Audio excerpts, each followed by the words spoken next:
It all started with a trailer. Unique cartoon-style animation combined with a retro wave music track mesmerized the entirety of my being. The notable detail in the pixel animation had me intrigued as to what kind of story this game would tell, and that trailer was all I needed to see, as I thought to myself, this game is going to be something truly special.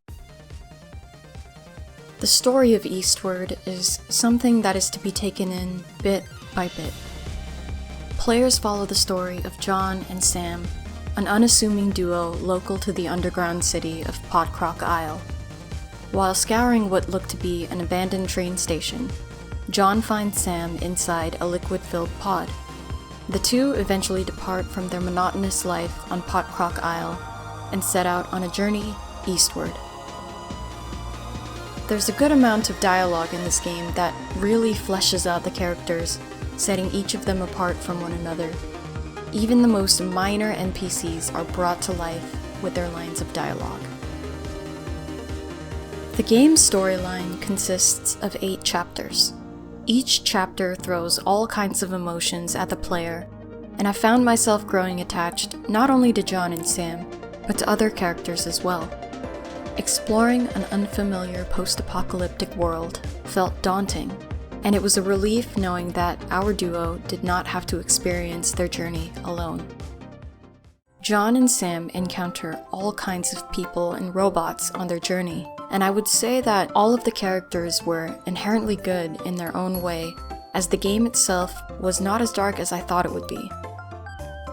Each character had their own motivations and were simply living out their daily lives, surviving the best they can. As players reach Chapter 6, the game's story takes a strange and somewhat random turn, becoming a bit more cryptic and having to deal with time travel concepts. Simply stated, I was invested and ready to see the game through to the end, though there were some questions that remained unanswered by the time I did complete the game. Within Eastward is another playable game called Earthborn. Earthborn is a hit with Sam and most of the other kids she interacts with in the game. Each area has an Earthborn machine that is available to play during the main story. Starting up the game, I found that the Earthborn cartridge looks a lot like the Dragon Quest III cartridge for the Famicom, and it definitely plays like an old-school RPG. The main gist of it is, you and your squad have to defeat the Demon King in 7 days. Prior to the final boss, many battles against various pixel monsters ensue. I never completed Earthborn, but I did try quite a few times during the beginning of my playthrough of Eastward. The gameplay fighting mechanics are so incredibly smooth. The character's swift movements made it feel satisfying to whack enemies with John's frying pan and various other weapons.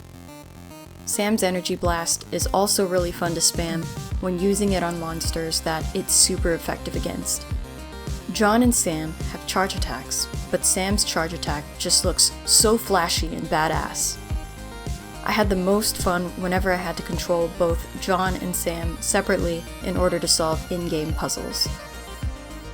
The timed puzzles found a lot later in the game were so intimidating at first, but after a good amount of trial and error, they were incredibly satisfying to complete. The combat was definitely one of the game's strong points for me. There were some really fun minigames in Eastward. I thoroughly enjoyed the ones where I got to smack shit with the pan, especially the baseballs at the clown circus in New Dam City. One concept that I liked was that players saved the game by storing their memories in refrigerators. I also enjoyed the cooking mechanic, as players are able to mix and match all kinds of ingredients and create delicious looking dishes to boost up John and Sam's health points. It was good fun just seeing what new dishes could be created with different ingredient combinations. The game also contained toy capsule machines used for Earthborn. Tokens are inserted into the machines to produce toy capsules that provide the player with special items they can use while playing Earthborn. with some luck, I snagged the Demon King toy, which was supposedly the best toy available, but I haven't done anything with it yet. The game's pixel art is absolutely beautiful. I found Pixpil's Tumblr page that exhibited a lot of the game's development process and the work it took the developers to get the characters and landscapes to look the way they do in the final product took a lot of time and dedication, as some of their earliest posts went as far back as 2015. I was constantly in awe of what I was seeing whenever I booted up the game. Discovering new areas in the game never got old, and I would sometimes just stare at the screen and all of the little details found in each area. The boss battles had some of my favorite visuals, as each boss was unique in design, abilities, and landscape.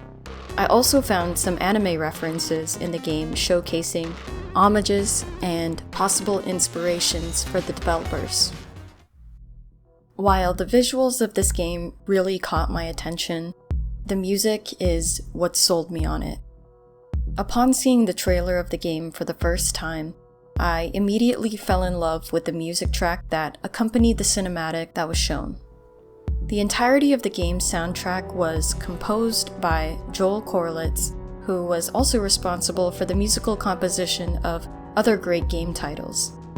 Eastward would not be the same without the soundtrack.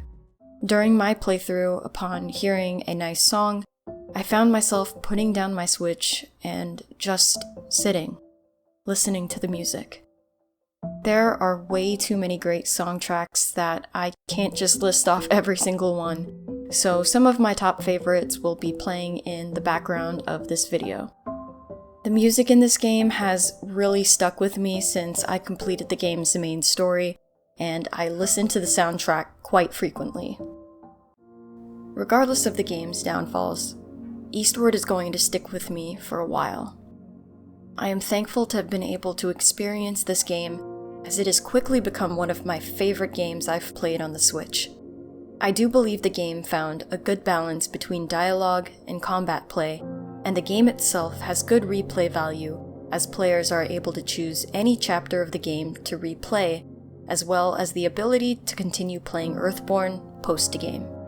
As a whole, experiencing the game's presentation, music, and combat mechanics really made me see it as a product that has been created with great care and unyielding passion, as I thoroughly enjoyed the experience that it brought me.